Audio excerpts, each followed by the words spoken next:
Всем привет!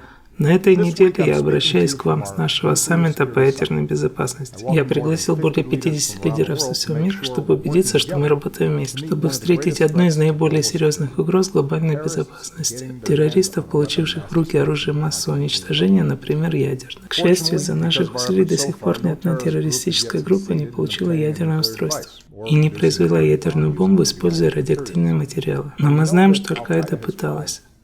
ИГИЛ уже использовала химическое оружие в Сирии и Ираке. И если они когда-либо получат ядерное оружие или ядерные материалы, вне сомнений используют. Вот почему мы возглавили глобальные усилия по обеспечению сохранности ядерных материалов в мире. На саммитах как этот мы достигли значительного прогресса. Работая с другими странами, мы удалили и обезопасили ядерные материалы достаточно для производства 150 зарядов. Материала, который уже никогда не попадет в руки террористов. Вся Южная Америка теперь свободна от этих смертельно опасных материалов. Центральная Европа и Юго-Восточная Азия на пути освобождения от них к концу этого года. Это значит, что для террористов и преступных групп, разыскивающих опасные ингредиенты, большие регионы мира сейчас недоступны. Это заметное достижение. И на этом саммите мы обязались поддерживать наши усилия по предотвращению доступа самых смертоносных в мире сетей к наиболее смертоносному оружию. Наш саммит также еще одна возможность убедиться, что мир остается единым и сосредоточенным на уничтожении ИГИЛ. Большинство стран, приехавших сюда, часть нашей глобальной коалиции против ИГИЛ. Ряд наших стран были мишенью ИГИЛ.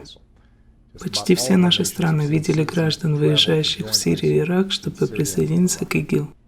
В Сирии и Ираке ИГИЛ продолжает терять территорию. Наша коалиция продолжает устранять их лидеров, включая тех, кто планирует атаки против наших стран. Они теряют нефтяную инфраструктуру и доходы. Их боевой дух падает.